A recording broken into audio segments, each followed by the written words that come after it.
Today, the United States carried out a large-scale military strike inside Venezuela, hitting military and government targets in Caracas and several states. The U.S. government says that Venezuelan President Nicolás Maduro and his wife have been captured and flown out of the country as a result of the operation, a move that has immediately shaken international relations, global markets, and questions about law and sovereignty. In this video, we'll break down what happened, why it happened, and what it means for the US, Latin America, and the world. To understand today's events, we need history. The US and Venezuela have had tense relations for decades. Venezuela's political leadership under Hugo Chavez and then Nicolás Maduro often clashed with Washington over ideology, oil policy, and regional influence. US administrations have long accused Maduro's government of corruption, human rights abuses, and undermining democratic norms. For years, the US imposed sanctions aimed at pressuring Caracas.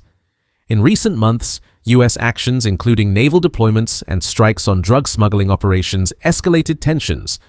Critics argue these moves violated international norms. Supporters say they target criminal networks.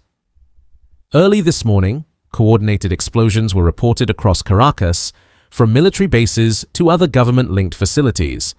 The US government announced that this strike was a precise military operation, and shortly after, claimed that President Maduro and his wife, Cilia Flores, were in US custody and had been taken from the country. The Pentagon has not yet released full operational details, but reports indicate special forces may have played a key role alongside aircraft supporting the mission.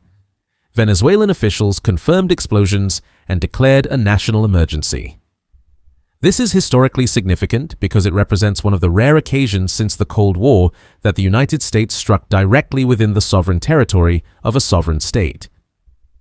Here's where the constitutional and international law questions become critical. In the United States, only Congress has the power to declare war or authorize military force abroad, according to the Constitution. But presidents have often launched limited strikes under executive authority, citing national security or imminent threats.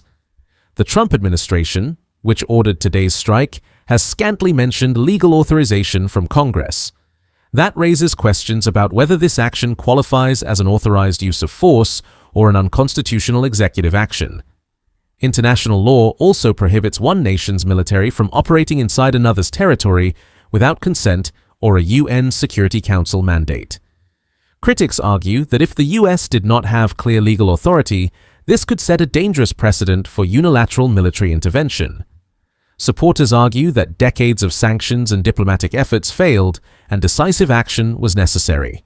Venezuela's government condemned the US strikes as criminal military aggression and an attempted regime change. The vice president demanded proof of life for Maduro and called on Venezuelans to resist.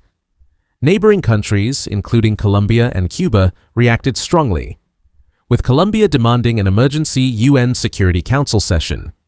From Caracas to Bogotá, the fear is that this strike could intensify regional instability, potentially draw in other governments, and spark a broader crisis in Latin America. Global reactions are divided. Western allies have largely stopped short of outright endorsement, instead calling for restraint and clarification from the US governments. Nations like Russia, China, and Iran have condemned the strike as a violation of international law, warning that such actions undermine global stability.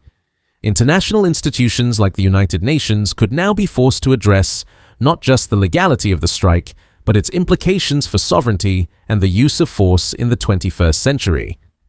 What does this mean strategically? For the US, this represents a significant escalation, moving from sanctions and indirect pressure to direct military action. It signals that Washington may be willing to intervene militarily to achieve political outcomes, even in regions traditionally seen as outside the core US theater of conflict. For Latin America, this could shift alliances, strengthen anti-US rhetoric, and influence elections across the continent. Other nations may reassess their diplomacy and defense strategies in light of what they see as US willingness to undertake unilateral action. Looking ahead, several scenarios are possible.